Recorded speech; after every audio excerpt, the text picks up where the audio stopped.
All right, y'all, what's going on? Welcome.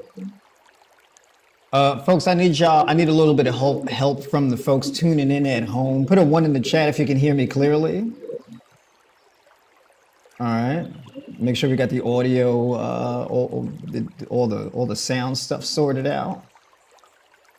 Right. So yeah, definitely put a one in the chat if you can hear me clearly. And I got Miss Nicole Richey. Excuse me, before you start, I'm gonna need you to turn that music off. What music? That sound effect. I can't post this if you have that, remember? What sound effect you hear? You hearing sound effects or The music? water stuff. You get flagged for water? That's like it's content, it's audio that you got special for your channel, but if I put it on my channel, they copyright me, remember? Oh, I thought that was for music. I didn't know that that was for water. Oh Well, Lord. I don't want to take a chance. Any audio that I Man. get I'm like, man, if you're putting a copyright strike on water, I mean, who well, it's copywrote the water. sound of water? It's audio. It's water from audio that I don't own. You know what I mean? I look. I believe. I feel you. Okay. I feel like that's dumb, but you should be tripping, man. Yeah, I'm like, man, I'm like, who copyrighted water? I'm like, I'm Right? like, man, I know. I'm I know. like, I shouldn't take no chances, and because if I can't post this, I'm gonna be mad at you, and then we ain't gonna be cool no more, and then you just gonna go back and be a solo for bowling for fruit.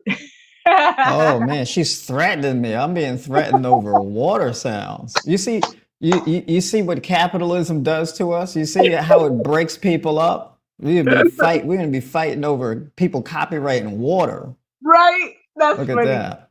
Okay, Uh, continue on with your introduction. Sorry for the interruption. that's right. She said, hold on, whoa, ah, yeah. But yeah, I got the veteran high raw vegan Nicole Richey in the building, right? I tried to ambush her on camera right quick, catch her with her mouth full, so y'all can see the real deal, how she really be eating, right? She look crazy when she eat. I'm eating ice cream with some Sun Warrior protein in it. It tastes a little Yeah. weird. It's a little different and weird at the same time because of the protein powder. But I just worked out, so I had to get my protein in. You know what I'm saying? She just worked out. She's been flooding the timeline with naked pictures of her all over Instagram, showing. She said, look at how shallow the belly button is. The belly button used to be deep. The belly button used to be like an inch and a half deep. She said, I can get. Excuse She me, said, I used I'm to be able proud. to I'm get proud. multiple Excuse knuckles me. down into the belly I am button. proud of my 8.6 pound weight loss. Okay.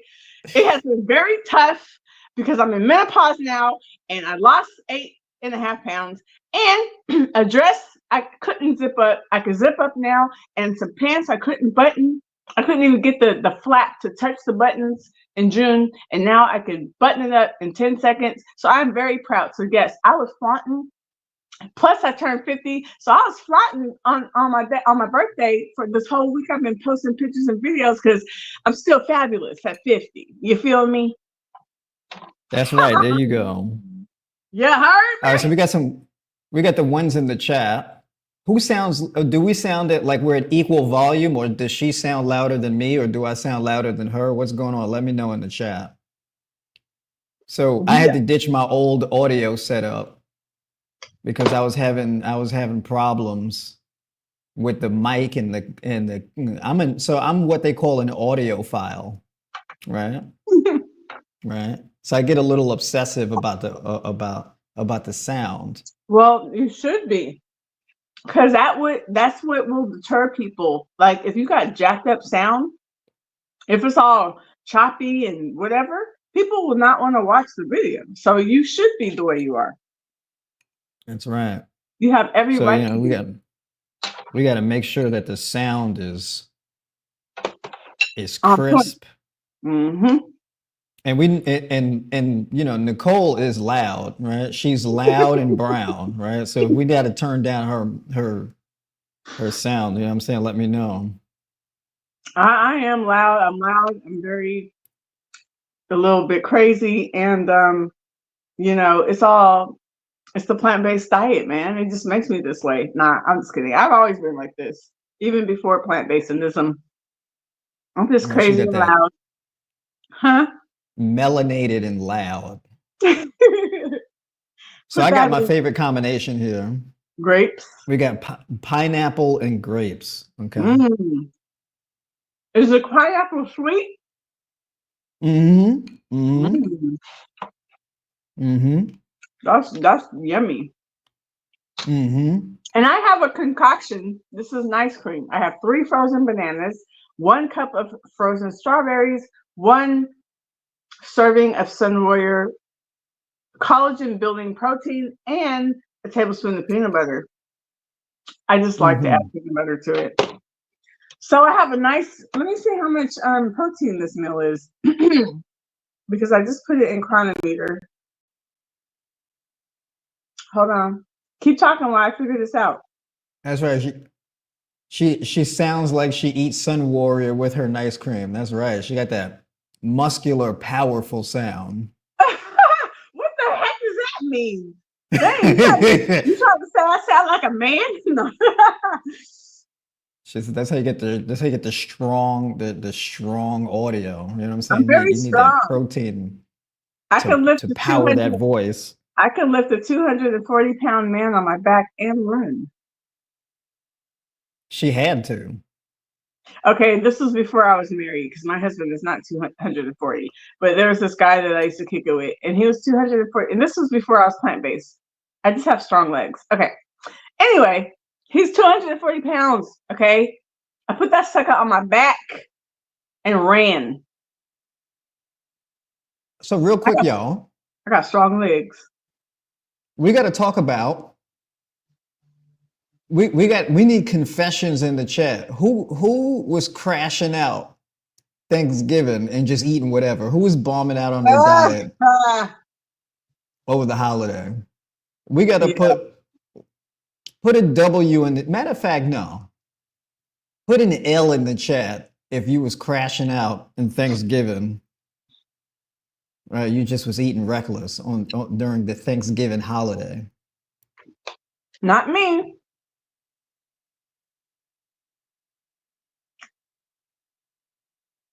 Remsen, what did you eat? I ate like what I'm eating now. Right. I just had a regular day too. I didn't want no I Thanksgiving food. I showed up with fruit packed. Right, He me and came. my lady, we showed up with fruit for ourselves and like whatever food we got. Well, she got cupcakes and she made like a raw cream pie with like berries and all Mm, types of stuff in it. yummy. But for us, we just brought the fruit.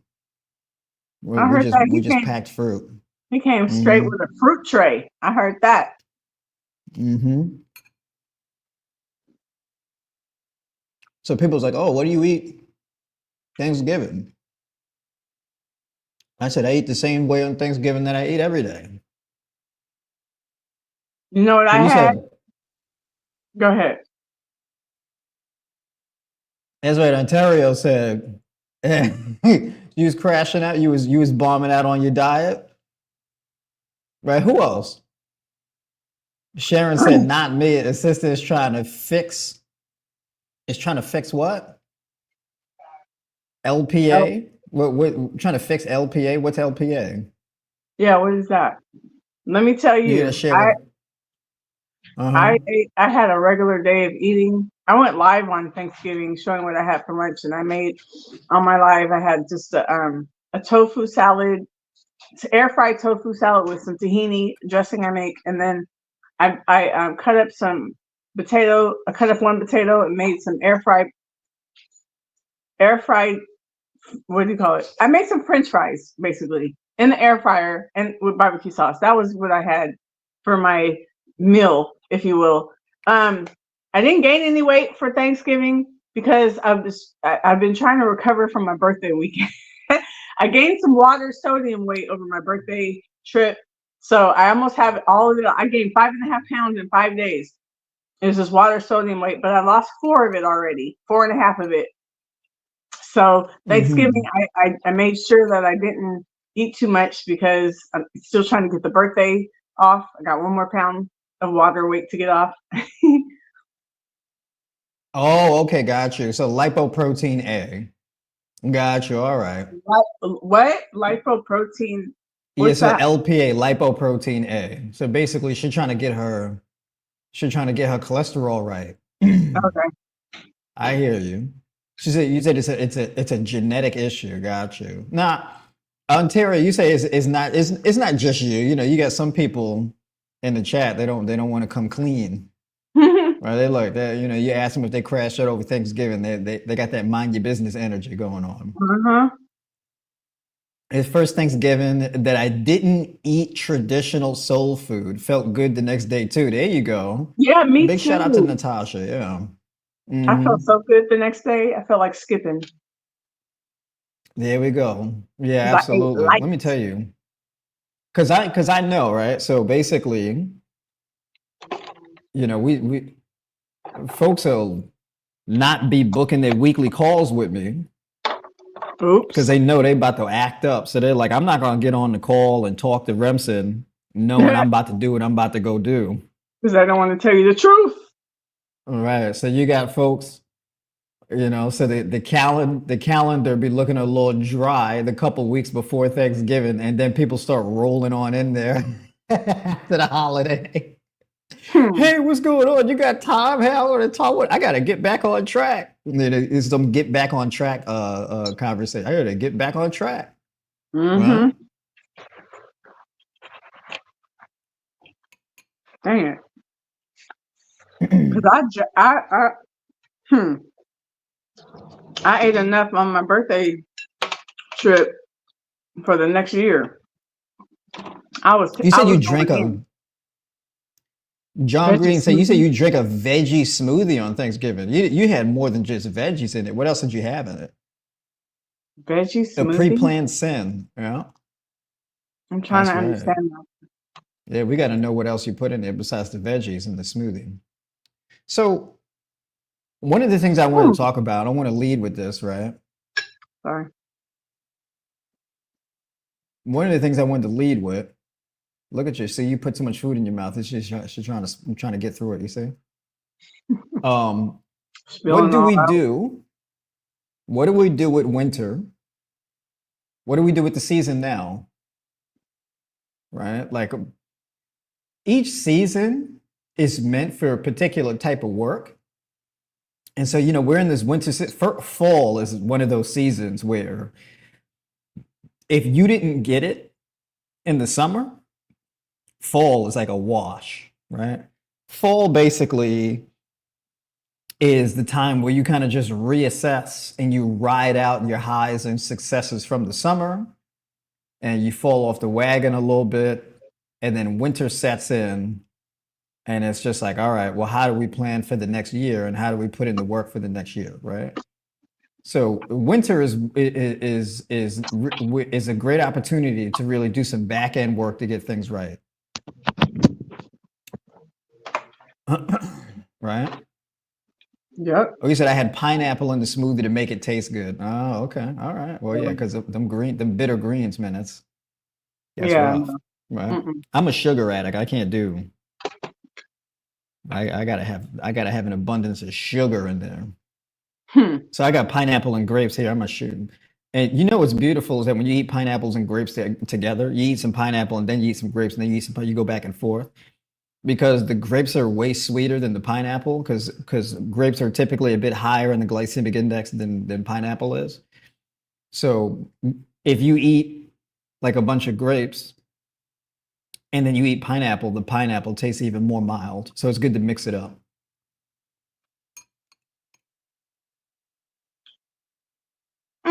You got me wanting some pineapple.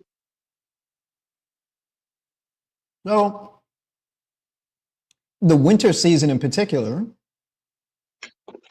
is a really important season to implement fasting in a major way. Winter is one of those seasons that's geared towards a food shortage, right? People gain a lot of weight, a lot of extra weight in the winter, because they just eat like it's summertime. They just eat like it's an abundance of food. And the thing is that during the winter, you don't have as much sun exposure, which means you get less vitamin D. So you're going to be a bit more insulin resistant, right? And then you're not as active. You don't spend as much time outside and all of that type of stuff. So there's all of these factors that come together to throw some extra weight on you. And, you do have to capitulate to a degree to the season. So winter in particular, and this is why it's a good idea to really improve your metabolism, and really manage your weight better during the winter, because you don't want to start like trying to lose weight in the summer, right? I mean, you can lose weight in the summer, but you kind of showed up late to the party when you did that. You're a little late, right? Because you don't want to be working on your summer body in the summer, right? And then be getting in the pool with your shirt on, right? You don't want to be doing that, right? So this winter time where people don't really see you like that, and the winter time where money might be a little tight, fasting will really help you to save on your food bill, right?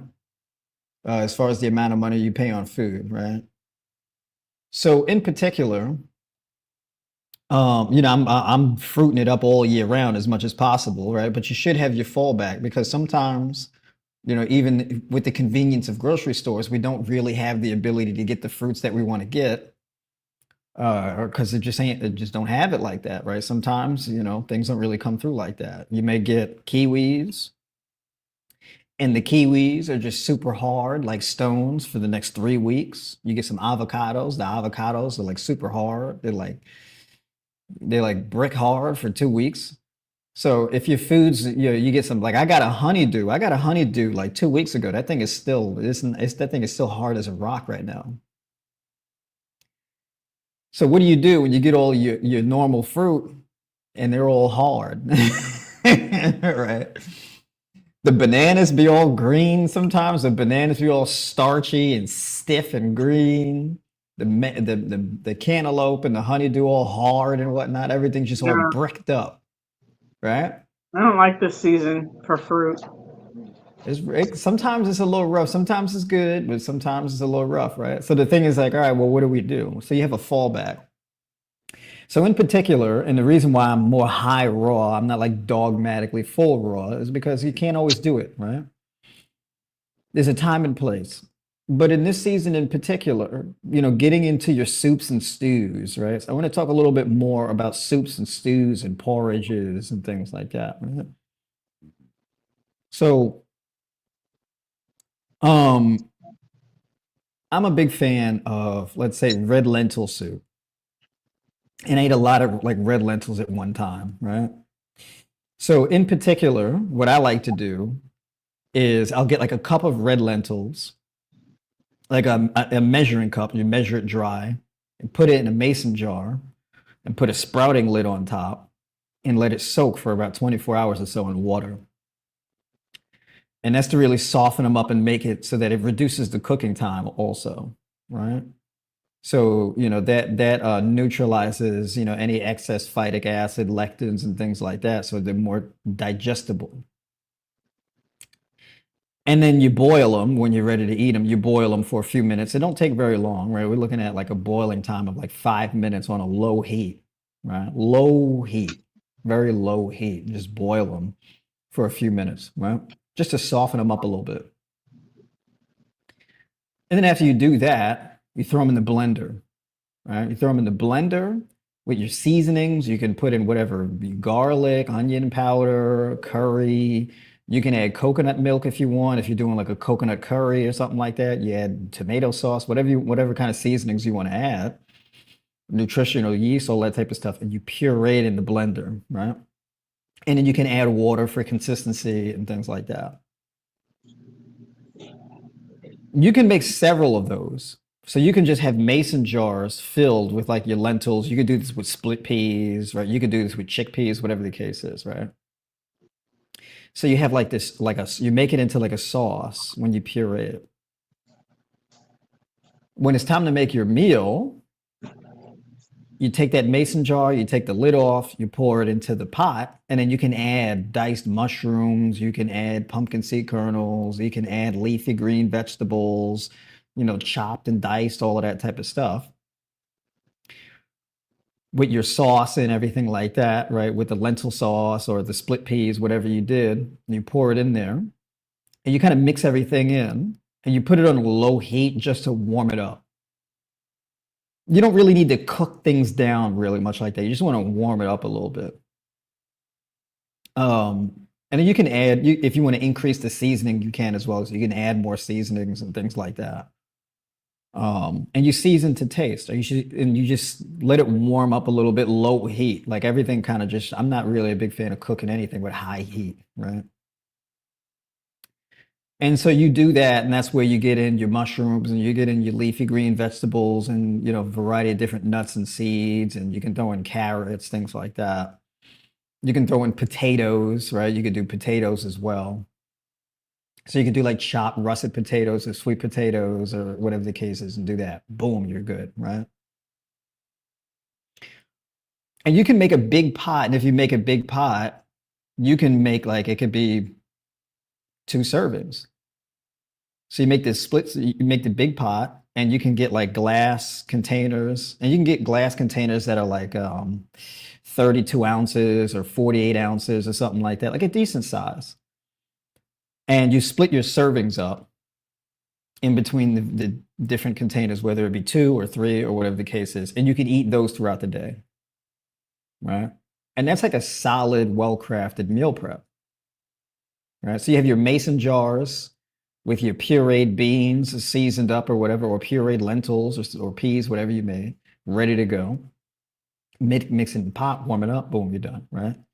So this is your fallback. So you know what? If you get fruits and the fruits are too hard and they're not ready, you have something else prepared, right?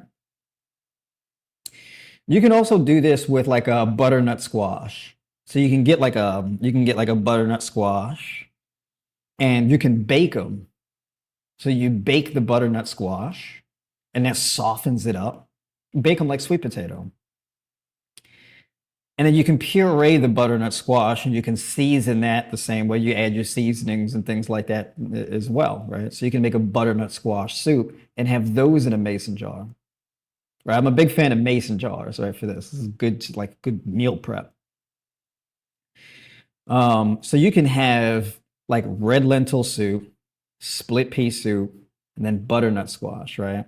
And then with the butternut squash, when it comes time to eat it, right, you pour it into your bowl, you heat it up, you add some pumpkin seed kernels on top or hemp seeds. You can add leafy greens, whatever the case is that you want. You can do diced mushrooms or whatever the case you want to do. You can add sweet potato to it, right? You can also add, like, let's say chickpeas to it if you want to do that as well. You can add tofu, like extra firm or super firm tofu on top as well to get more protein, that type of thing. You can do florets, like broccoli florets in there. You can do cauliflower and add that into it. And basically, you just have to have your base ready, and that's it, right? Um, you can also do this with oats. You can do overnight oats. So, like, let's say, for example, you make a smoothie bowl. So your smoothie bowl, you can do, let's say you do coconut yogurt. So you do coconut yogurt. Well, first of all, let me back up. You can get the same way how I talked about you soak the lentils, you can soak the oats the same way. So you have your mason jar, and then you have your sprouting lid. You put it on top, and the lid basically has holes in it, so that basically you can fill the jar up with water without taking the lid off, and you can pour the water out without taking the lid off. So this is a great way to soak and rinse things as well. So you can put in whatever you want to put in, like your oats, and you put it in there, you fill it up with water, and you stir it around, you pour the water out and rinse and repeat. So you can rinse your oats off that way. And then you let it soak. You let it soak for 24 hours. The oats kind of suck up the water and expand, right? And that makes them more digestible and everything easier on your gut as well. And then what you do is once they're finished soaking, all you got to do is tip over your mason jar, let the water drain out so that you can get your oats as dry as you can. And then you can have coconut yogurt. You can do like, let's say 8 ounces of coconut yogurt or whatever the case is, however much you want to use. You pour your oats in, right? And you can take that and put it in a blender. And you can puree it up. You can make a pudding like this, right? And you know the reason why you would want to do this with oats, I'm a big fan of oats because they're a good source of selenium, iron, copper, magnesium, manganese, things like that. There's a lot of good nutrients in them. They're a good source of thiamine, a variety of other B vitamins, right? Really good nutrient profile.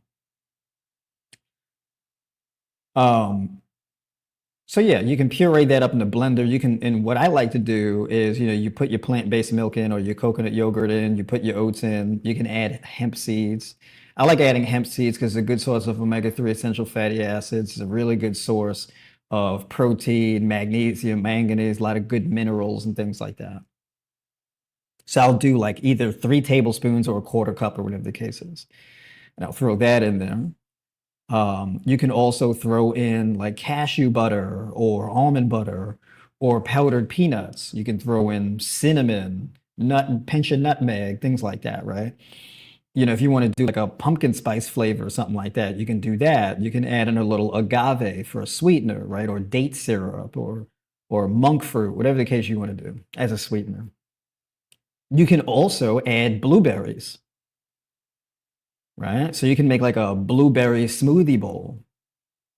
So you throw that in, you puree it up. You can, if you want a chocolatey flavor, you can add in cacao powder. You puree that up, make it nice and smooth and creamy, right? Like a pudding. And then you put that into a glass jar, a glass container, something like this, a glass bowl like this. You put the lid on, you leave it in the fridge.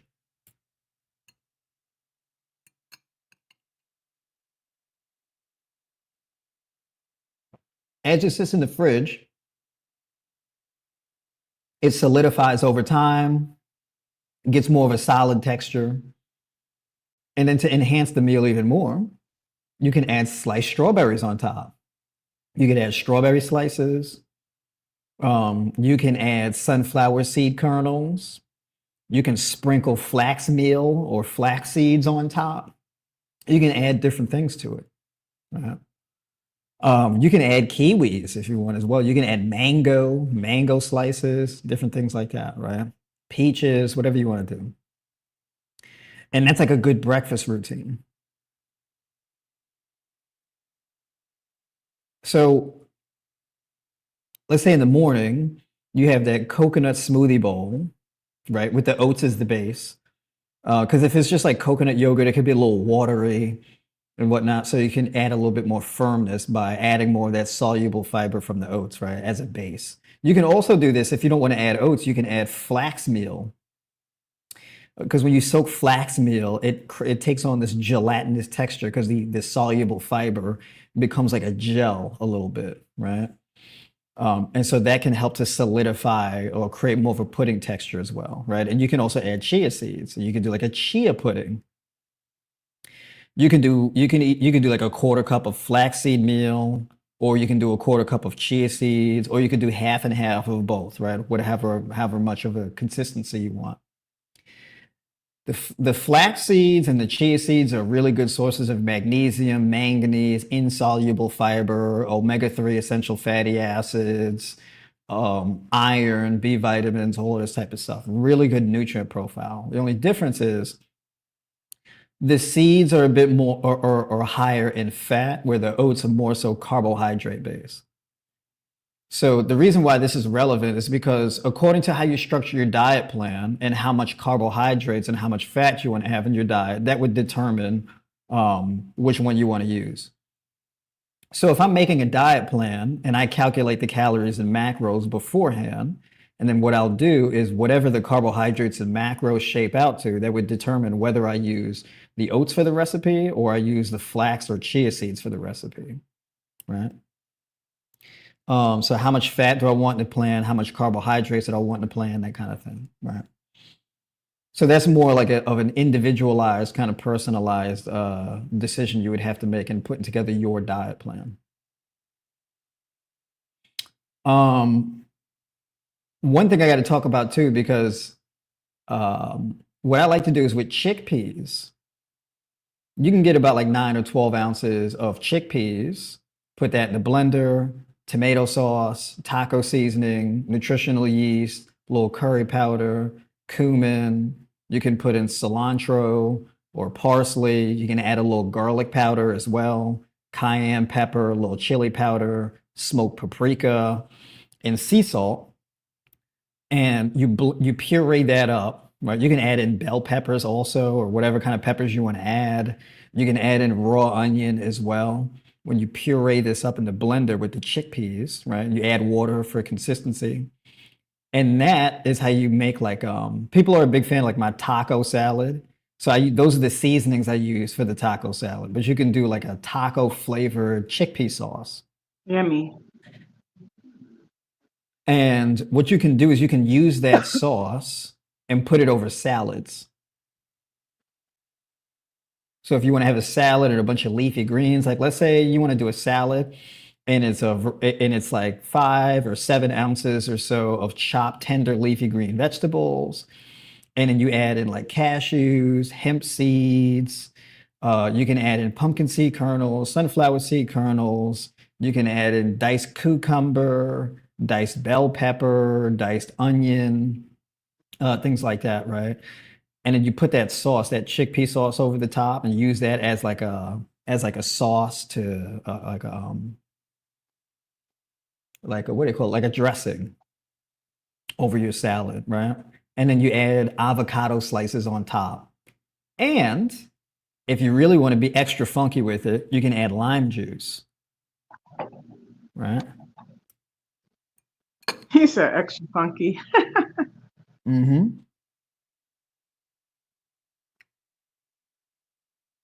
Um, there's a lot of other recipes I can give you like that, but these are just some ideas to name a few. Um, what else did I want to say? The final thing I would say to give you another idea is apples. A lot of people are having gut health issues. If you've got gut health, any kind of digestive issues or anything like that, it could be a really good idea to get apples and kind of cook them down a little bit, right, in a pot, just to, you can season them with cinnamon, you can add ginger powder, things like that, right? And you can kind of saute the apples a little bit and cook them down and soften them up.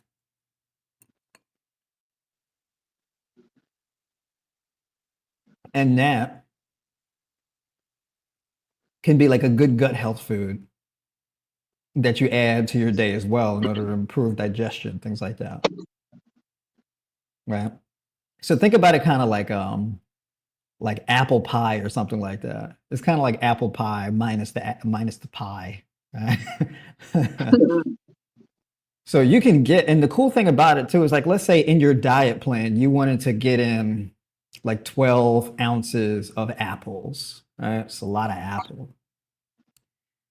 You can either run apples to a juicer, but if you do that, you're going to miss the apple pectin, and the apple pectin is a really important part of of the benefits of apples, right? If you remove the fiber, then you just have the apple juice. So if you want to leverage the apple fiber, but like your gut has a tough time breaking down all the fiber from raw apples, then you may want to cook them down a little bit and eat them that way. Okay. And you can do like straight oat pudding and then add the apples on top. Right? So, The sauteed apples. yeah, you add the apples on top. So it's like apples and oats, and then you can sprinkle cinnamon and nutmeg on there. Oh, it's gonna taste like an apple pie. Yep. The healthy version. Yep, yep. So, a few ideas. Now, this is like a simplified way of meal prep. If you want to organize your meal prep and stay consistent.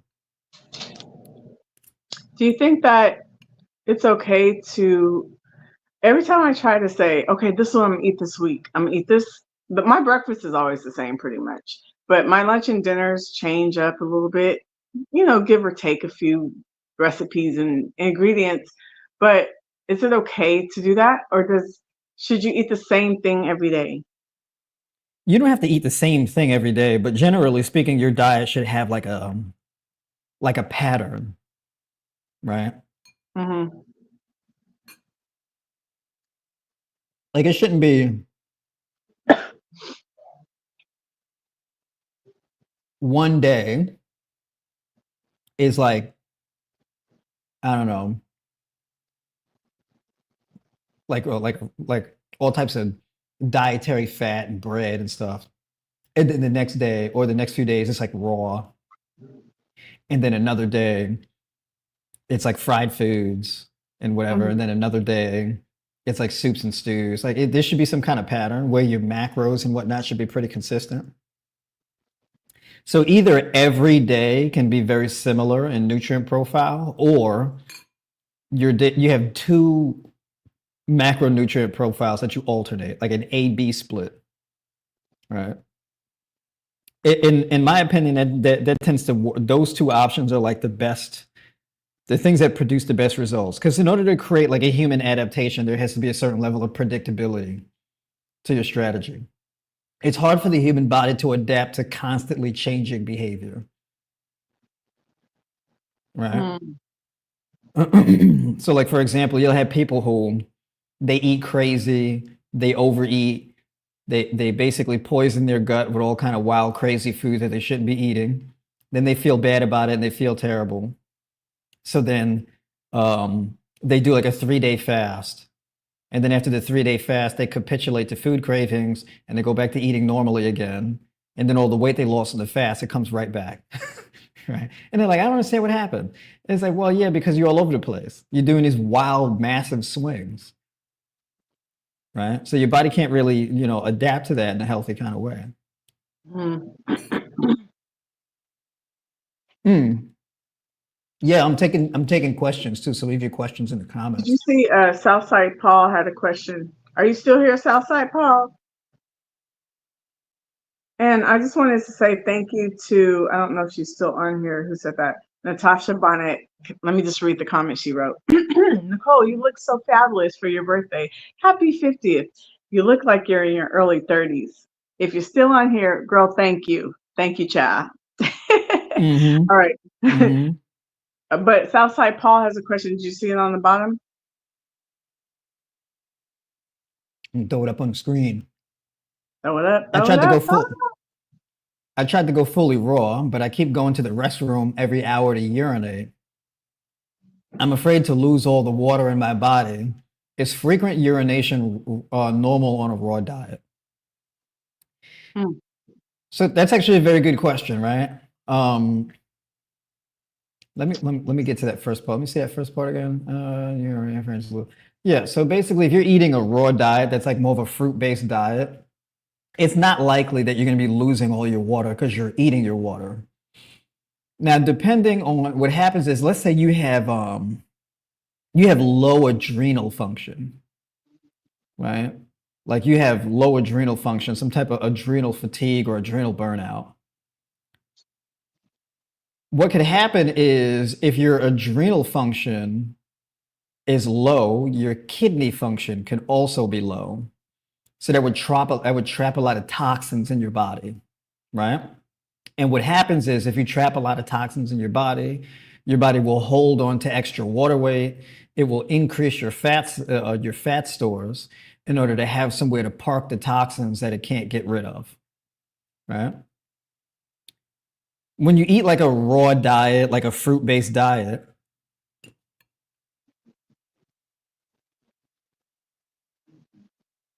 you get an abundance of B vitamins, vitamin C, magnesium, and potassium, right?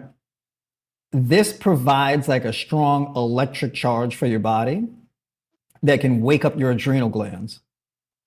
So you wake up your adrenal glands, you get way more potassium, way more water, way more vitamin C in your diet, and you get the B vitamins that really switch on your nervous system and activate your adrenal glands.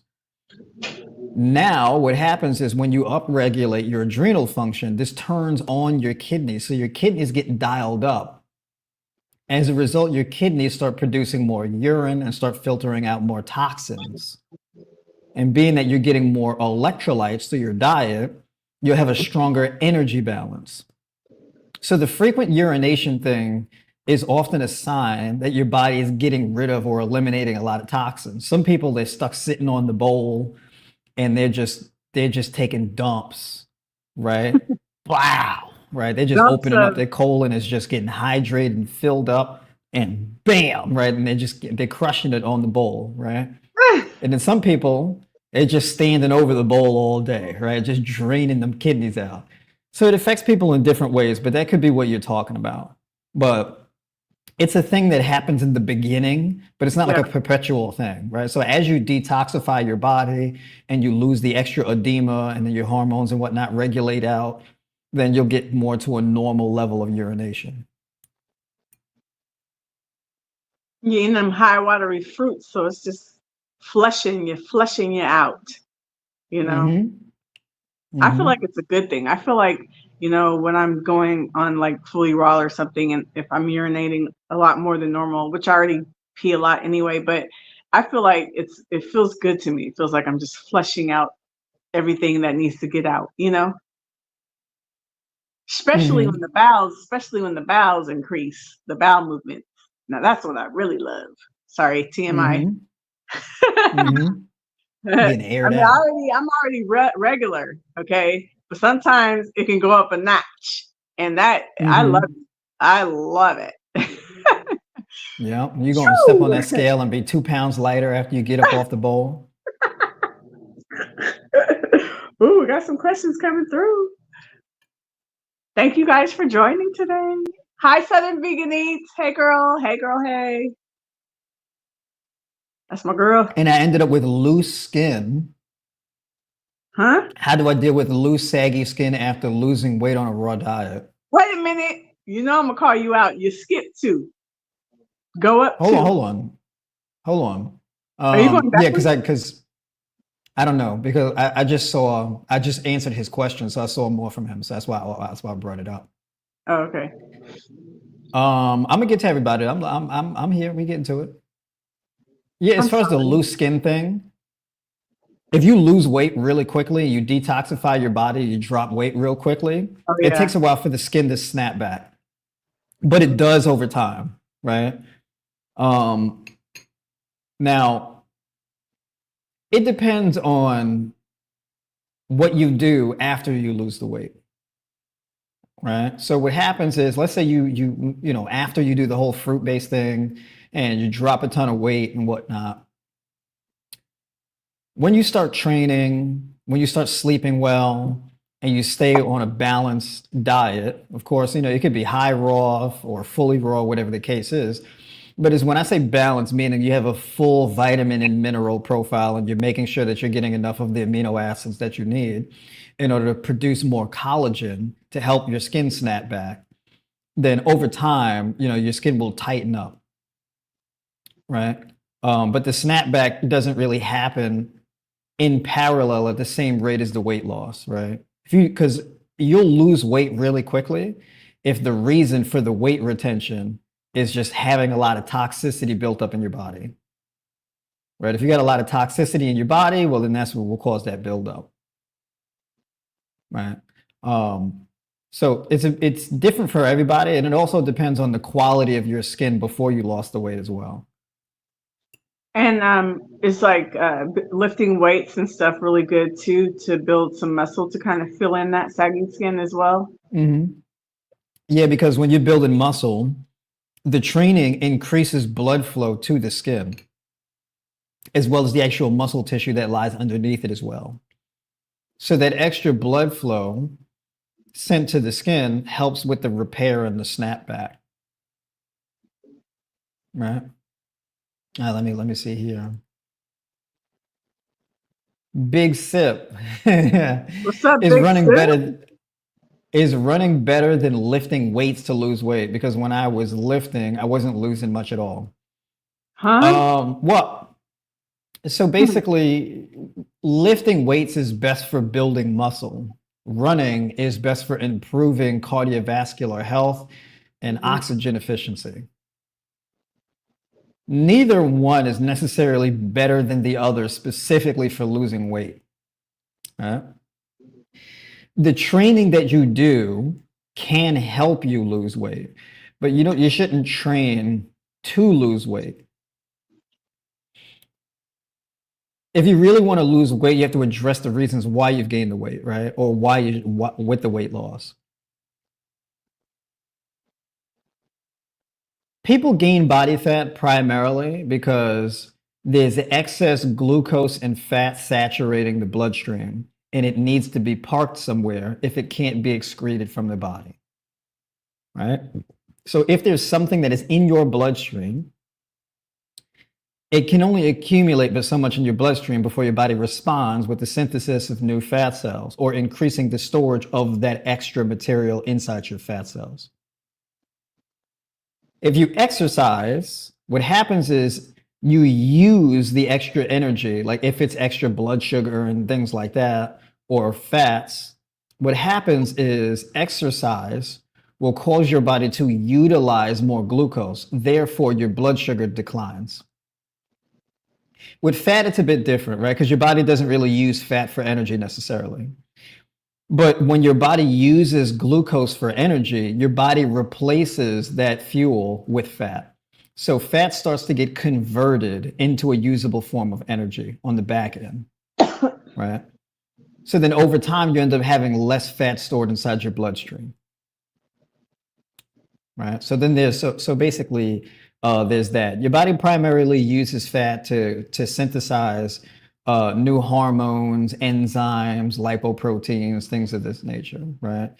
To help with the absorption and utilization of fat soluble vitamins like A, E, D, and K, right? But as far as energy is concerned, your body primarily just runs on glucose for energy.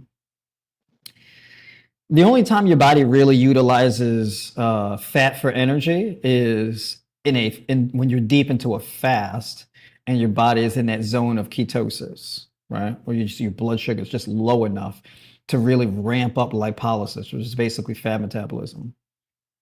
But in order for your body to use fat for energy, that fat has to be converted into glucose, right?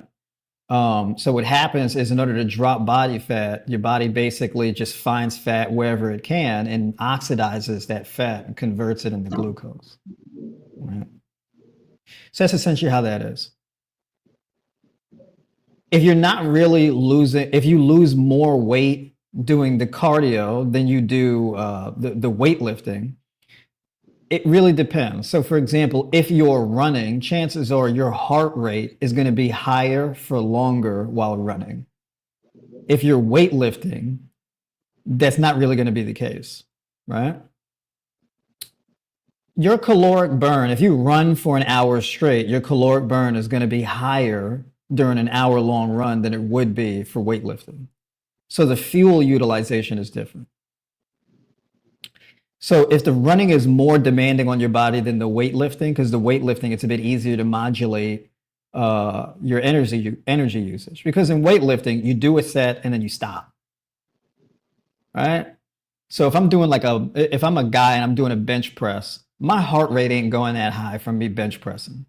If I'm doing lat pull downs or rows, my heart rate's not going that high. And then I do the set lasts for 45 seconds or so. And then I put it down. And if I rest for like a minute or 2 minutes or whatever the case is, and I'm scrolling through my phone or talking to another member in the gym, my heart rate ain't that high. If I'm on the treadmill running, it's not like I could just stop and take a 2 minute break or whatever the case. It's a bit different metabolically. So there's that. Then also, you don't gain lean mass really from running. But as you're running and your blood sugar is dropping, your body's going to utilize more of that glucose in order to sustain the effort, right? Now, also, depending on how low your blood sugar drops and how long you run, you can begin to lose muscle mass because the energy balance isn't there to retain the muscle, right? So what happens is the longer you do a run, the more catabolic the exercise becomes. So yeah, you lose body fat, but you also lose muscle mass as well. You lose a lot more body fat than muscle mass, but you still lose the muscle mass. And if your goal is to lose weight, people eat differently when they're trying to lose weight and focus on cardio than they do when they're trying to build muscle.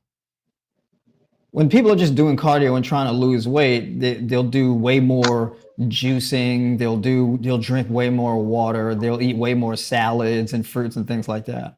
When people are trying to build muscle, then they have more of like a protein rich, energy rich diet. So then the diet ends up being drier, which means that you're more than likely running into more frequent levels of dehydration than you would as if you was eating a different way. So it's not just the weightlifting or the running in a vacuum. There's your lifestyle habits that you adopt in relation to those things. The rest of your behavior changes, right? So you'd have to accurately assess what your eating habits are versus the weightlifting and the running and all this type of stuff. You would have to assess which one is more challenging on your body, the running or the weightlifting? And then how frequently are you doing the weightlifting versus the running, right? The cardio, you can do the cardio and sustain the cardio for a much longer period of time than the weightlifting, right? You can run for 30 minutes straight. You can't do bicep curls for 30 minutes straight. You can't do squats for 30 minutes straight. You can't do bench press for 30 minutes straight. You can't do a whole entire exercise just rep after rep after rep for 30 minutes straight. You have to take the breaks in between, right? So it's a fundamentally different thing. And then also weightlifting, resistance training is typically anaerobic, meaning you run into a shortage of oxygen way quicker because the effort level is way higher within the set. With cardio, it's a bit different because it's more oxygen intensive. So one of the benefits of doing cardio is the fact that it's an aerobic exercise. So there's an abundance of oxygen available. The key to dropping body fat, if you want to drop body fat, you want to increase oxygen uptake because you don't really burn fat in an anaerobic state. Because in order for your body to break down and metabolize fat, there has to be an abundance of oxygen that is prevalent or that is present. If there's a deficit of oxygen, well, this inhibits your body's ability to burn fat to an optimal degree, which is also the reason why people typically who are obese, they don't really have good, they're not oxygen efficient, right? This could be sleep apnea, poor sleep quality because of difficulty breathing at night while you're sleeping, shorter, lower cardio respiratory function, so not as oxygen efficient, so less endurance, and all of this type of stuff. Because as your fat stores increase, oxygen saturation decreases. It's a zero-sum kind of thing. So if you focus on increasing oxygen saturation and oxygen efficiency, you trade fat as a currency to make that happen, which is the reason why people go, if you want to lose weight, you do more cardio. Then in addition to that, the cardio, you're going to lose more water weight because you're going to sweat more. So you lose more water, you lose more electrolytes and all of this, so you hold less water weight. The same is not really true for resistance training. And the weight that you lose the quickest is water weight, right? So if it's really fast water weight, it's because you just dropped. If it's really fast weight loss, it's because you lost a lot of water weight. It's not really the case with resistance training. All right. I feel like I was really long-winded, but I wanted to give like a clear and detailed answer to really answer it, right? I don't want to give like some unsatisfactory answer, like where it's just like I don't do those. The overly simplified kind of thing. I don't do those. All right. Let's see. Yeah, see, when I started eating high fruit, I used the restroom a lot, but my body adjusted after a week or so. Yeah, you definitely adjust. Absolutely. Let's see. Yeah, frozen fruit generally should be fine. Frozen fruit is actually really good for those smoothie bowls, like that nice cream. Like what I had about 30 minutes ago. That's pretty Mm-hmm. much pretty much almost the go-tos right now because like you were talking about the fruit is just it's just you know what I mean? I mean, they got the pomegranates and the persimmons are popping right now, and sometimes Mm-hmm. pineapple, but certain things that are popping in the summer just ain't popping now. So I do a lot of smoothies or the nice cream bowls or smoothie bowls if you call them. Um, the bananas are like the go-to right now. You know what I mean? Because they're always in season. But I only like them really frozen. I only like them frozen in nice cream or smoothies. I don't like to just eat them just by Mm-hmm. themselves. That's right. Big shout out to you, Southern Vegan Eats. Southern vegan eat? Uh, big sip. No, that was not a stupid question. It's actually it's a good question. It's a good question. Okay, Southern Vegan Eat says, do you recommend a certain percentage of fruit to veggies consumed on a raw diet? Um, yeah, so like leafy green vegetables is not really going to make up any significant portion of your diet. So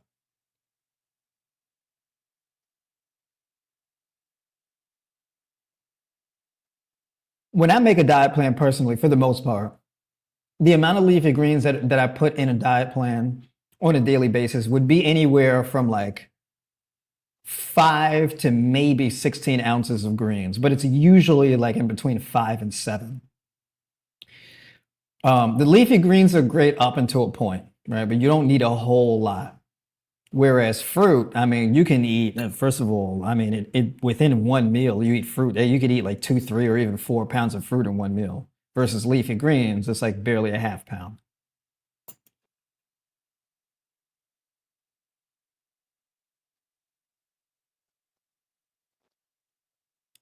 Ali, is it necessary to add cardio with weightlifting?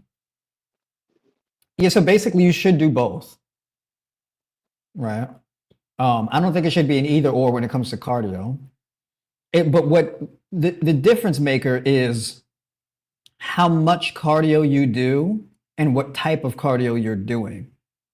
And that's going to really make a determination on how you structure things. When it comes to resistance training, generally speaking, you really only need about 60 to 90 minutes a week, right? That's enough for most people, 60 to 90 minutes a week. More than that, you can start running into recovery issues, right? Um, there are exercise scientists and whatnot out, and they would disagree with me. And they'd be like, oh, well, if you want to build more muscle, you got to do more training volume. Sure, in a controlled setting, but for most people, that's not really the case. Um, and the reason why is because we have to talk about intensity level and we have to talk about stress management, as well as training age. More training volume can work very well for people who are seasoned trainees. And then also age matters. Are you in your 20s? Are you an athlete? Do you have any metabolic issues? Do you have kids? Are you married? Do you owe money in taxes? It's a lot of different things, right? Are you going through a divorce? Um, you know, are you pregnant? Right? Is your significant other pregnant? Right? Are you financially stable? Are you struggling to pay your bills? There's a lot of things that come into play. So just giving this flat answer of just like, oh, more volume is better. Well, that's not true either. You also get desensitized to training volume, which means that the more you sustain a high level of training volume, the less returns you get because you become resistant to high volume training. So if you're used to doing low volume training, you're more sensitive to an increase in training volume, meaning more sets and reps, right? However, you've been like a bodybuilder, you've been training in the gym 5, 6 days a week. You're just doing 16, 20 sets a week per muscle group or whatever. More than likely, you're resistant to that level of volume. So I've had people who that was the case for them, and they dropped their training. They cut their training by like 70%. Their training volume, they cut it by like 70%. And they cut their training days from 6 to like 3. and they started gaining again. They started gaining strength again. They started recovering better. They were sleeping better. They had more of a hormonal balance. It was just a massive shift, right? And the reason why is because you have to factor in all these other variables. I don't do, this controlled environment, scientific, in a test tube results kind of thing, right? If you're coaching people, you have to take into account all the factors in their life, right? People are not just like these singular modules that you just plug and play and they don't have any other aspects to their life, right? It's not really the case. You even have people like, for example, how much body fat you have. The more body fat you have, the harder it is to build muscle because of the insulin resistance. So insulin resistance negatively impedes your body's ability to build muscle mass. Increasing training volume is going to make recovery harder. And the reason why is because your insulin resistance, you have a shortage of energy inflow into the muscle. So increasing training volume is going to lead to more catabolism because you have a deficiency of energy being stored inside the muscle tissue. So you're running the muscle down and you're inhibiting recovery. Right? So there's things like that you have to take account to. Right? So it's a bit more complicated than that. Now cardio, the same applies to cardio. So people will do like HIIT and Tabata workouts where like they'll just be crushing themselves. I can't breathe. I'm sweating, right? My hair's drenched. I smell. I'm crazy thirsty, right? Salty. I'm just wearing myself out doing really intense cardio, trying to lose weight.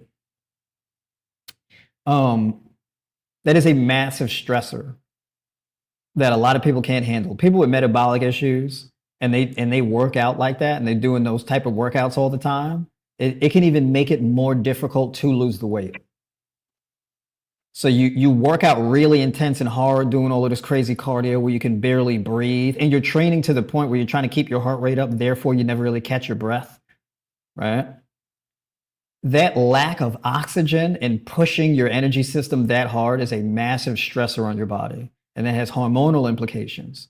So you run up your adrenal glands hardcore, right? If you keep doing that, you just dial up your adrenal glands hardcore.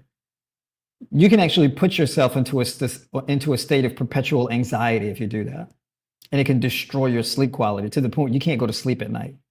So you're like, I'm tired, but I'm also wired, but I'm tired at the same time, and I can't go to sleep, or it takes me forever to fall asleep, right? I've had people where they train like that. They come to me and they're like, yeah, I've been having heart palpitations. I don't know why.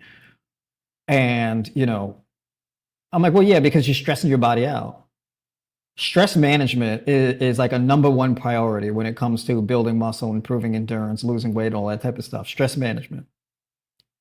It's not just how many calories you burn in a workout. That's not relevant because you don't pick where the calories are burnt from, right? It's not like, hey, I want to do this workout and I want all of the energy from the workout to be burnt from my stomach. It doesn't work that way, right? You don't pick and choose, your body does, right? You stress your body out, your body will burn from everywhere else except your stomach, right? So you end up having the skinny, you losing weight in your arms and legs and hips, but nothing coming off the stomach, right? You get there, you're like, what the hell's going on? My waist measurement's the same and my legs are smaller. I don't like this, right? A lot of women experience that too, right? They're like, the SpongeBob thing. You get like this kind of potato, it's like a potato with arms and legs, right? And so, it's like, look, if you stress yourself, you get potato body eventually, right? You get shaped like an apple, right? I'm not joking on anybody. I'm not trying to make fun of anybody. I'm just saying this is how it works, right? Because people like to describe body shapes in like food. Right? People will be shaped like an avocado. People will be shaped like a potato. People will be shaped like an apple, right? I like the potato thing because people, they have like numerous different types of shapes inside their shapes. No, you don't like the Right? potato? No.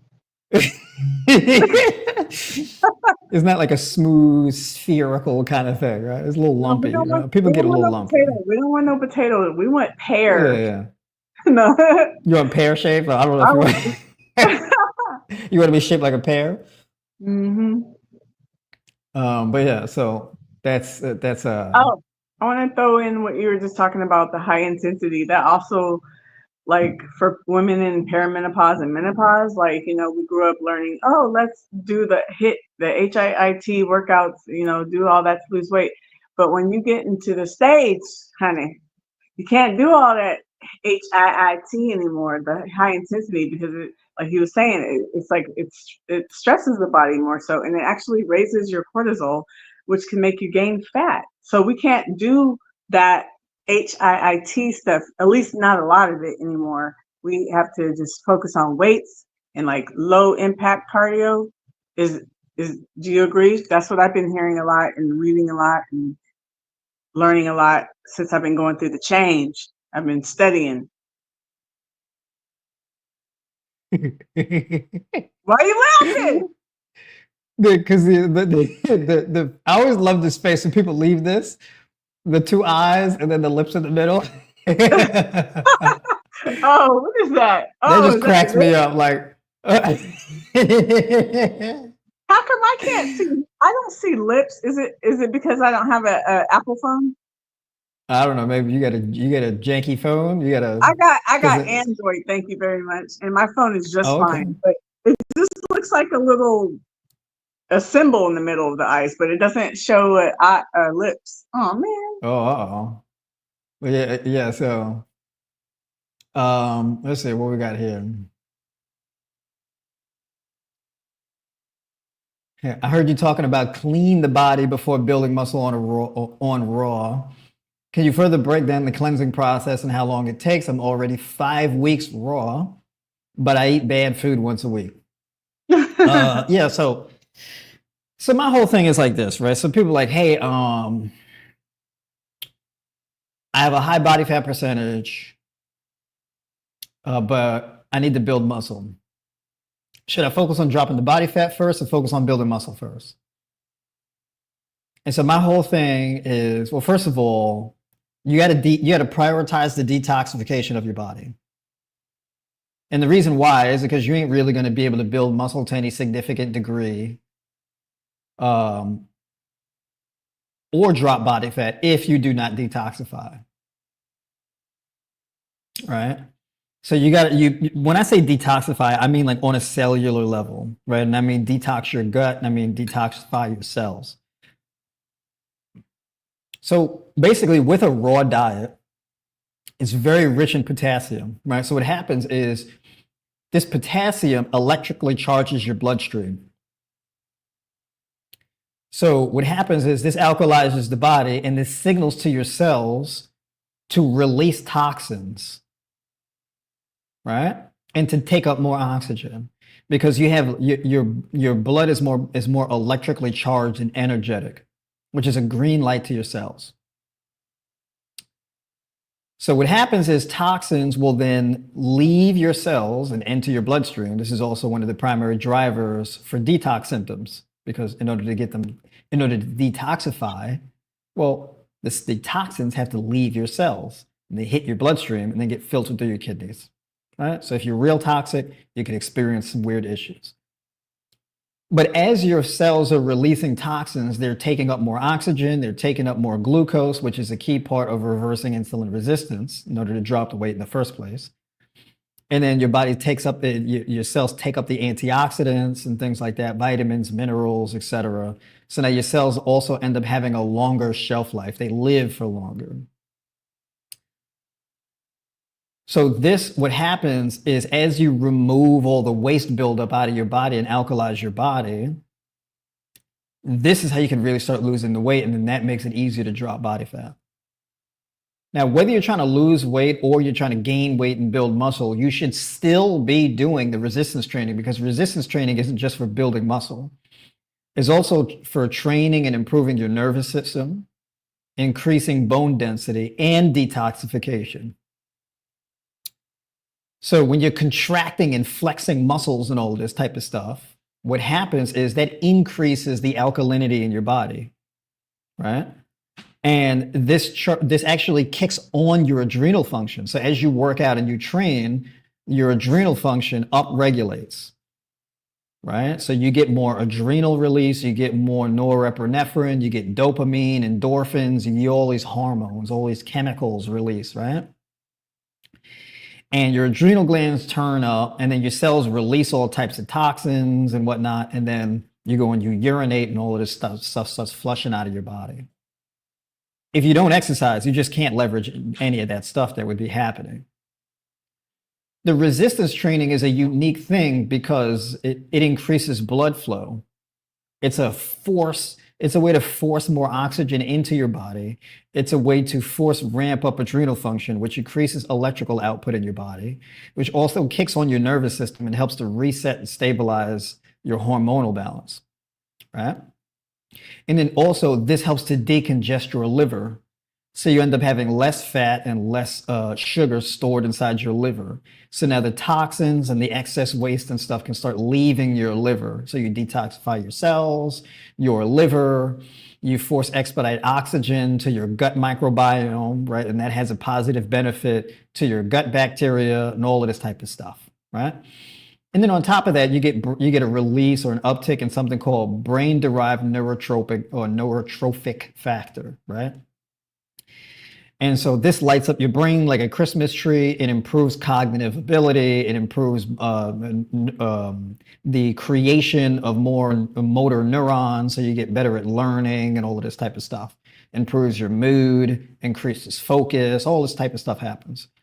You get an increase in insulin-like growth factor, so that you get more growth hormone that drives the production of stem cells, and those stem cells are then used to improve and repair various different areas of your body. Cardiovascular tissue and your gut lining, to name a few, right? So those stem cells, if you have leaky gut, that's really important in order to use the stem cells to create more cells to repair your gut lining. Right? So all of these benefits come from the resistance training. It's not just to build muscle, right?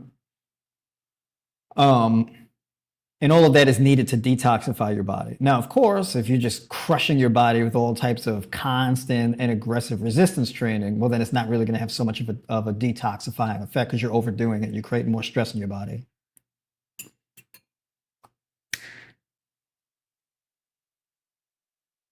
The way that plays out is exercise is also a stressor that you only benefit from if you recover from it. If you exercise to the point where you diminish your recovery, you don't really get the detoxifying benefits. And the reason why is because the toxins that built up in your body are a large part a result of poor recovery and poor stress management. So toxins like acid builds up in your body as a result of energy expenditure. So as you move and do things, your body produces acid as a byproduct of energy usage, resource usage. Exercise ramps that up.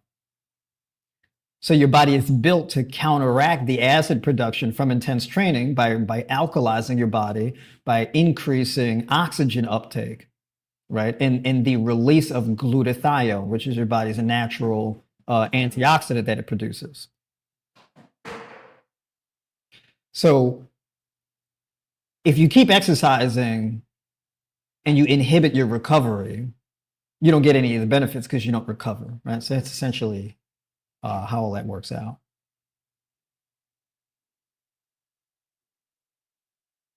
Okay, I see. So I hope I gave a satisfying answer there.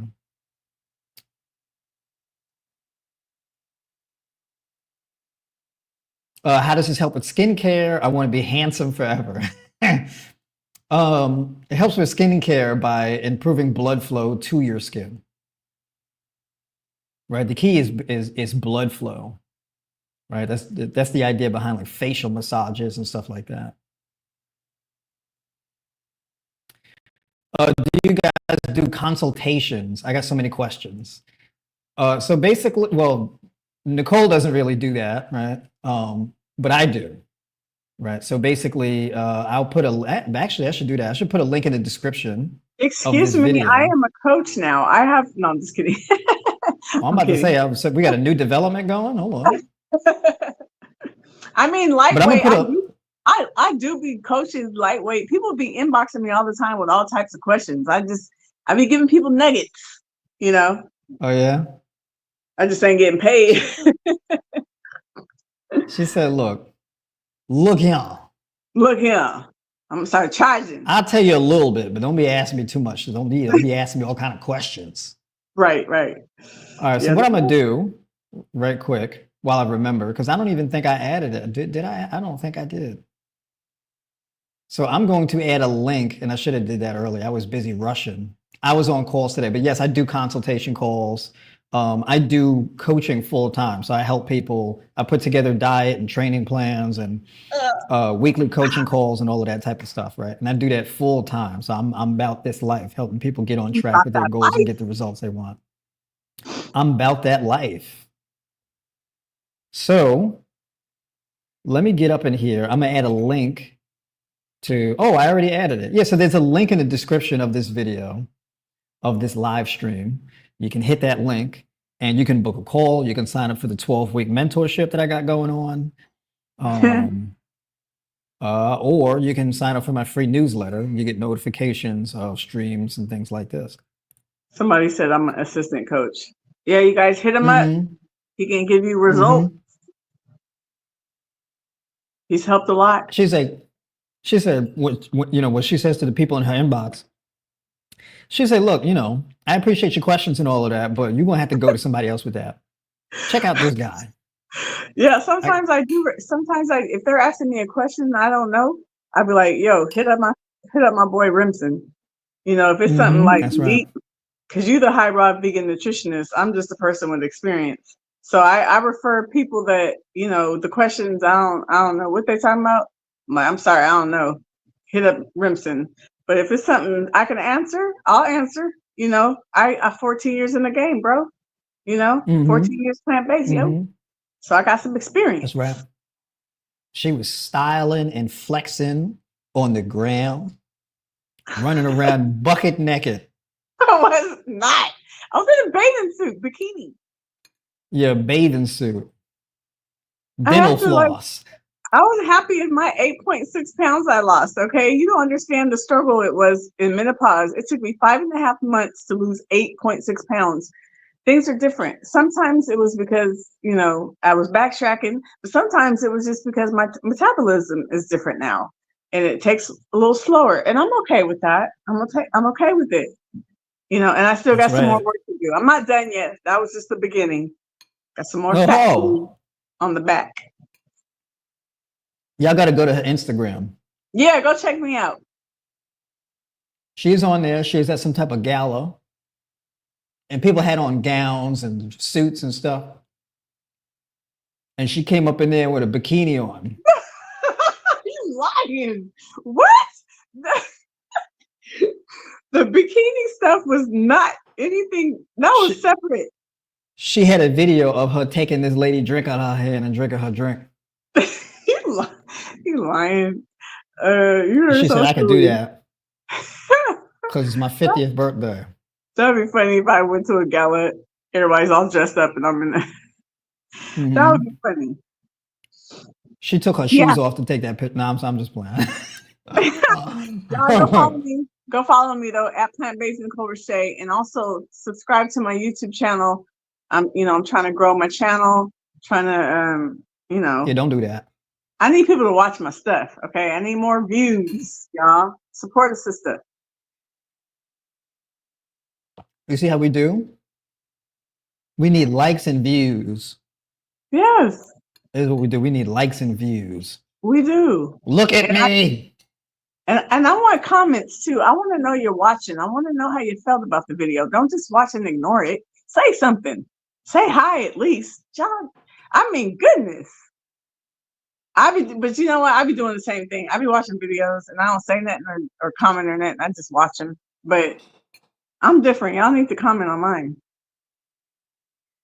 mine. Folks, Like the stream if you like the stream. All right. Like it if you like it. Like it if you like it, right? Don't be out here creeping, sneak watching. You know what I'm saying? People be out here sneaking and creeping. Mm-hmm. Tamika, what's going on? Look at that. You came on in the tail end. Cause Oh, was it late. Tamika, you late. yeah. It's all right. You catch the replay. It's all right. Oh, you guys. You gotta Go ahead. you gotta jump. Who, me? Yeah. So you can do your spiel at the end? Okay, I'll let you go. So you can do No, your... I don't got no spiel to do. I'm just saying, cause you know you're like, look, I got a job. I got a life. I got Nah, things I to can stay on do. a little bit until you do your ending. But y'all, go check out my video. I took heck of time to record all weekend of my 50th birthday weekend in LA. 4 days of filming and editing. I need y'all to go watch it. Everything I did and ate for my 50th birthday weekend celebration. Go check that out. And then comment. Let me know you watching. Let me know you found out about me from Rimson's live. Yeah, go support me, okay? And then go Yeah. check out my fat loss journey video in menopause. Okay, go check it out. Ask her where she got them earrings. Where she get these earrings from? You like my earrings? Aren't they like art pieces? Tell I her got say these. she's so what she does is she tours around the world to bars and she steals the coasters and then she makes earrings out of them. You are so silly. She takes That's the a good idea. coasters. You just gave me an idea. No, I did not. I got these. Well, see, y'all don't know nothing about that because you know you're from the Bay Area, but there's a store called Durant. It's like a little ghetto mall, and they got a heck of earrings. So I got these from there. But I get these kind of stuff like at beauty supply stores and like festivals and flea markets and things like that. But you just gave me an idea, bruh. I'm about to start going to all the bars and getting their coasters and making earrings. You You see? just gave me. I didn't look.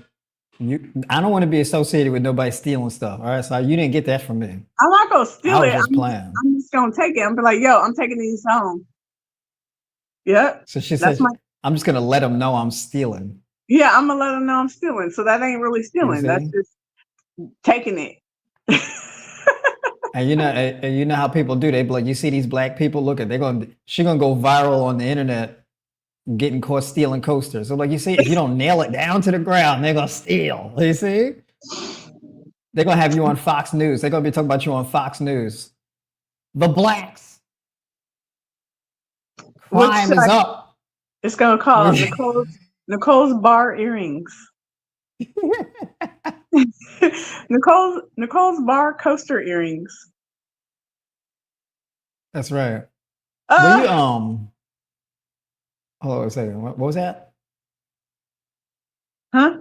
Me? Oh, is body aches a part of the detox process? Yes, that is one of the symptoms. Yeah, all kind of stuff could be part of the detox. Mm-hmm. Yep. You can have crusty eyes, a runny nose. You can have some weird stuff going on. You can get a rash on your face. That happened to me once. It lasted for a Yeah, you couple get of days. dry skin. Yeah, you can get like a dry patch on your face. Yeah. You know, you could have a lot of bowel movements more than normal, which is a good thing. I like that. Uh-huh. Oh, thank you, Southern Vegan Eats. She said, "You look amazing. 50 where, girl? Thank you. You know, now I'm really all my life or the last several years, people always said I look younger than I am. But now that I'm 50, when I hear that, it really means something because I'm starting to trip out. The number is tripping me out. So thank you, girl. I love it. Thank you. Yeah. That's right. Pounding that Sun Warrior before the coaster heist. Yeah. Are you talking about my Sun Warrior, my collagen building Sun Warrior? You know, I'm getting older, so I have to get that collagen building because I need to make sure my face stays tight. Mm-hmm. Yeah. So let folks know why you got that hat on. What's going on with the hat? What? Somebody asked that? Mm-hmm. No, I asked that. Why are you asking me that? Because I want to wear it. Okay, that's what my accessories. See, she said accessories. Why you And asking plus, about that? I don't feel like trying to make my edges look nice and laying down and all that. I feel like doing all that. So I was just like, Let them know. y'all gonna get the beanie today. She said, here in America, we like to lay them We edges. gotta lay them edges. You can't just be coming on live with your jacked up edges. So We I was like, got, I don't feel like doing that today, so I'm throwing a beanie. I that's got right. braids We though. I got got braids. I got my hair braided for my birthday. we got edge laying culture. We edge laying around here. You dig? All right. Is there a plant-based collagen? Well, No. all plant-based foods are collagen or Well, plant-based collagens. they're But yeah, collagen so boosting. They're collagen boosting, but we don't have the collagen because collagen is made from animal parts, right? well actually hold on. Let's pause for a second. Hold on. Oh, So even if you take a collagen supplement, your body will take that collagen, break it down, okay? And then whatever it needs from whatever it broke down, it will use and discard the rest. So collagen supplements don't really work to any significant degree for that reason. are you talking about the regular animal Yeah, like ones? just collagen supplements. It doesn't matter Oh what, yeah. they're just Uh-huh. collagen supplements in general. Because collagen is a type of protein that your body makes on its own. Mm-hmm. So if you want to increase collagen production in your body, what you would have to do is actually have a diet that's more geared toward the preservation and production of collagen. That's typically going to be your foods that are rich in vitamin C and antioxidants, right? So your avocados, your nuts and seeds, your fruits, your leafy greens, all these things work together in order to increase Berries. collagen production. So yeah, berries, kiwis, your foods that are rich in vitamin K. So blueberries, blackberries, raspberries, kiwis, because of that vitamin E, sunflower seed kernels, almonds, cashews, chard, spinach, kale, all those. All right, Yep. avocado. Yep. Cucumber, which is good for protecting your DNA and the structures of your skin. Say that again. What the cucumbers? Cucumbers? Yeah, Isn't it cucumbers. cucumbers? No, So no, no, no. you That's say you say cucumber. cucumber. Oh wow, Mm-hmm. interesting. I say cucumbers. Cucumbers. Mm-hmm. And so you Americans, you say that's how y'all talk weird. It's cucumber. Cucumber.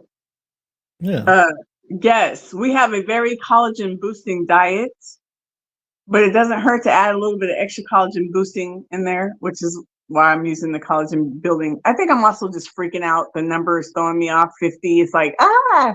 So I'm like, oh, I gotta get this collagen boosting. Yeah, even though it's high in my diet already. You know what I mean? Mm-hmm. Yeah. It's like, banana is not really, we call it banana now, but originally banana was bakuku. Oh wow. I Mm-hmm. ain't never heard of that. You making up Yeah, stuff. bakuku. Why are you No, I'm making up serious. Look it words? up. I'm serious. Bakuku. Bakuku. Well, you I'm think gonna just make me a because it's just bakuku tea. African words, you hear it, it's just made up. Look at that. You see, you Western chauvinists. You see? Look I'm, at you Americans. You gotta I'm get about to make cultured, me okay? a bakuku smoothie. I'll be right back. No, There you go. that sounds funny, but it's kind of Well, you interesting at the said, same time. what's the what? Have everyone ever seen the Maca BS Cucumber song? Cucumber. No, I don't think I have. I'm gonna have to look that up now. Oh, Cucumber. wait a minute. Is that what you're talking about? Yeah, I think I have. Yeah. I don't know what I was Yeah. just doing. I don't know if that's what she's talking about. I just know that was the song my husband taught me. He's like, somebody was doing that. Cucumber. Mm-hmm. Cucumber. Mm-hmm. Yeah. All right, Tamika, folks. congratulations on pushing 50 for next year. You go, girl. Loose, lower belly fat skin. I don't like it. Of course we don't like it. Oh, skin. Oh, she's talking about skin, not fat. Yes, loose. LOOSE. Loose skin. Okay. Does that only happen if you're like overweight and you lose weight, or could it happen if you lose weight rapidly and you're not like extremely heavy, but you lost weight rapidly? It can Yeah. By happen. the way, Tamika, do you have any kids? Tamika, that sounds familiar. Tamika Cox. I know that name. Yeah, Tamika been on here before. Yeah, she's one of the regulars. She'll be on here. Yeah, so basically you just got to be patient with it, but it will improve over time. One thing that may help is applying castor and lavender oil, Mm-hmm. right? That Get helps some castor oil packs. with that helps with it. But yeah, for me personally, I'm not really so much of a dermatologist, so I'm not really an expert in belly skin tightening. Yes, I need to brush up on my belly skin tightening game. I'm not really expert in that. Maybe maybe you have a little bit more of some tips and tricks for that. Who, What me? say you? Uh-huh. I'm not big on the skin, loose skin, because that's different from fat, right? Yeah. You can lose the weight, but skin is a whole different thing. um, Hmm. I got nothing for that. I would say try what he said though. Get you some castor oil packs. Get you some castor Hmm. oil. Put that sucker on every night for an hour, or maybe start off with 30 minutes a night. See if that can help. I mean, because loose You see? skin is different from fat. Skin is skin. So usually there's no real way to lose it unless you're filling it with muscle, or, unless you get the removal. Oh, you saying Unless your you're, kids is grown? Yeah, because a lot of times what happens with women is like, when you push out a kid or a couple kids, that'll stretch that belly skin out a little bit. mm-hmm, You know what I'm mm-hmm. saying? So yeah, I mean, it could take a little while to really snap back on there. But yeah, so that castor oil thing, from what I've heard, right, in my novice opinion, from what I've heard, that definitely helps. Yeah, fasting can also help with your skin issues as well, right? Generally, for improving skin quality, fasting definitely helps. And autophagy is definitely one of those healing mechanisms. To what Ooh, degree it helps, I don't know. I can't say for sure. I just know that it does to some degree let, or another. let me tell you about the castor oil packs. I interviewed somebody on my podcast, and she had fibroids, and she did the castor oil packs every night for like an hour, and that sucker fell out in the toilet. Hmm. The fibroid. She got rid of her Hmm. fibroids with castor oil packs. Y'all hear me? Did you hear what I said? That's So, big. so she's, she said it came out on the toilet. Yes. After Oh, doing yeah. it for, I forgot how long she said she did it. Well, they She don't did come it out your for an hour. booty. Huh? They don't come out your booty hole. No, her They don't do vagina. that. Yeah, they come out the It was like she front. gave birth. I want to address something. Vegan Eats. She said, I have Sun Warrior protein shakes and collagen builder. Are they okay while eating raw? It depends on you, because they're not raw, right? But it depends on you and how What's not strict you raw? are with Sun Warrior. These aren't necessarily raw protein powders. What they cook them? They I don't they cook know. them? No, but protein powder is not raw unless it says raw in it, right? But I my mean, protein powder typically is raw. Is it? But my point was going to Mhm. be, even if it's not raw, it depends on how strict you are with your raw game. Like for me, if I'm doing fully raw, right? Fully raw quotation, I'm not like, what do you call it? Dogmatic or gung ho. Like there's exceptions I might make, like with condiments or protein powders or, stuff like that. So for me, I would be still eating protein powder, even if I was doing fully raw, even if it wasn't considered raw. So it just depends on you and what you want in your raw. But he's saying they are raw, so I don't know. I thought they weren't, but Yeah, I mean, to my understanding, I know I use pea protein isolate, mhm, and it's just one ingredient. That's how I like it. yeah. I get a lot of Like single ingredient things. like fully raw Katrina, she is fully raw and she does the protein Sun Warrior protein stuff. So it's just about what a person. It's like what you want. You know what I mean? Like some people might not do Even when I'm doing fully raw, I might do a tablespoon of peanut butter in my ice cream. Peanut butter is not raw, but like I don't care. It's not that deep. You know what I mean? Like it's gonna be all right, right. It's gonna be all right. Do you hear me? Do you hear me? You know that song, Winston? You're supposed to laugh. Can I get a little bit of laughter? Hello? I'm not gonna force Winston, it. I can't do that. laugh. I can't. We gotta keep it real over here. You gotta get that Kamala Harris laugh. You're gonna get that. It's gonna make you uncomfortable. Well, laugh in your face. You know that. Oh Be my laughing at word. inappropriate stuff. Okay. Soy Warrior has a raw brand. Okay. Well, mine don't say raw on them, so I don't know if it's raw or not, but I don't care. Yeah, I mean, hey, look, the only thing that matters is the results that you get. As long as it's ethical, Yeah. it fits within your ethical framework, Yeah. and it gets you positive results. We don't need to be dogmatic about it. Yeah, and let me tell you this, even people who are fully raw aren't really fully raw. There's no such thing because if you're putting like nutritional yeast in your salads, that ain't raw.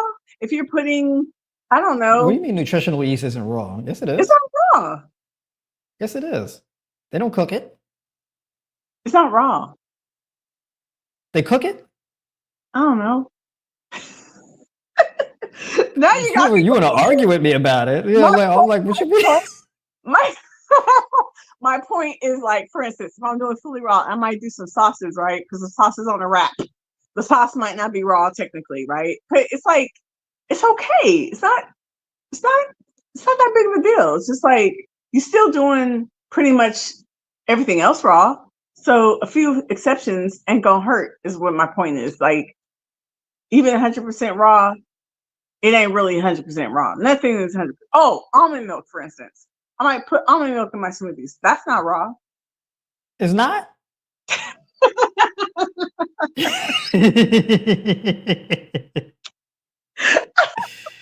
It's not, but it's okay. Soy milk, it ain't raw, but it's still okay. It's like, do you, boo? Do whatever you want to do. You in charge of what you put in your. You ain't doing it for nobody else but you. So if you do some soy milk or some almond milk in your smoothies, you still 99% raw. You know what I mean? Like you still doing good. That's my point. Do you, boo? All right. No, it's not And raw, so Tamika. what's not raw?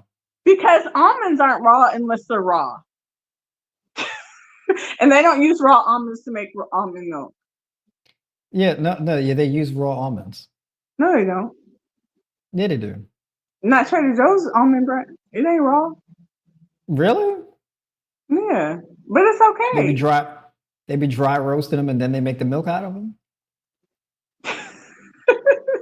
Okay, let me just not talk about what I don't know. So I'm just gonna go All with right, this. so I don't know. 20. I'm gonna have to get the missus in here for her to give us the final word. You said they cook the almonds first. They roast them before they make the almond milk.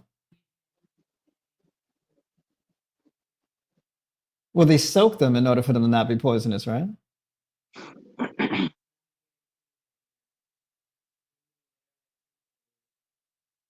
Because yeah, she's the Tell your girlfriend to come over here and say hi to us. bruja. Come here. Let Oh, me yeah. see you. Come say hi. Nicole wants you to come on camera and say hello. She says she's busy right now. She's making big moves. Tell her that's cold. She dissed me. What you saying? Southside Paul, 21 days water fasting without electrolytes or salt. Eat loose skin instead of food. No, well, I wouldn't do no 21-day fast without electrolytes. I wouldn't do that. Ooh. I wouldn't do that. That's a He's saying mistake. that would make the loose skin go away. That would make your skin worse. That's a mistake. That might kill you. No, I'm just playing. Not unless you're asking it as a question, but no, I wouldn't advise that. I can't co-sign that. Yes, almond milk at Then you have raw to is milk the almonds from the almond nipples. almond milk is raw if you make it at home, yes, but only if you're using raw almonds. And a lot of people don't use raw almonds; they might just use the regular ones. Which again, Oh, look at this. So okay. she made chewy granola bars. Look at this. These Oh are my raw. word! These are Wow, raw granola bars. yummy. Let me have some. Look at her. You Hi. see? Look at her face. She gonna be like 80 years old and look the same as she does now. Yum, yum, yum. I want some. Did you see her? They said they didn't see you. I saw her. They I wasn't know. looking. I just wanted to look at her. They've been together. How long y'all been together, Remsen? Oh, yeah, I think it's been like 5 years now. Wow. All right, there you go. Oh, careful. You got it. There you go. And she's still, No, I'm not eating one now. and she's still fully raw. High raw. But I Okay. mean, almost entirely, yeah. Yeah. High Hmm. raw is the perfect thing for me. It's just, What? it's perfect balance. You know, Uh-huh. Yeah. That's I do right. like, I like to do fully raw from time to time. And even when I do fully raw, it still might be a few exceptions, like the soy milk or the almond milk or whatever. I don't know if whatever. The point is, high raw, it works for me for long term. And then I do raw every now and then just for like 30 days or 45 days. I hear you. Yeah. That's Okay, right. you want to bring it to a close now, Remsen? It's We going we on we two gonna we hours. Yeah, we're gonna bring it to a close. We're gonna lock it down. Lock it But down. everybody appreciate y'all for tuning in. That's right. She's beautiful. Yeah, you see, there you go. Absolutely. All right, y'all. Final words, my final words. All right, remember, anything that isn't growing is dying. So we got to learn how to live or die trying. Yes. Take care, Power to y'all. the people. Power to the people. Make sure y'all subscribe to my channel. Let me know you watched me on Remsen's channel. Go follow me on Instagram at plant-based Nicole Roche. Holla at me. There you go. All right. Take care, y'all. Enjoy your night. And thanks for watching. Bye, everybody. Bye, Remsen. All right.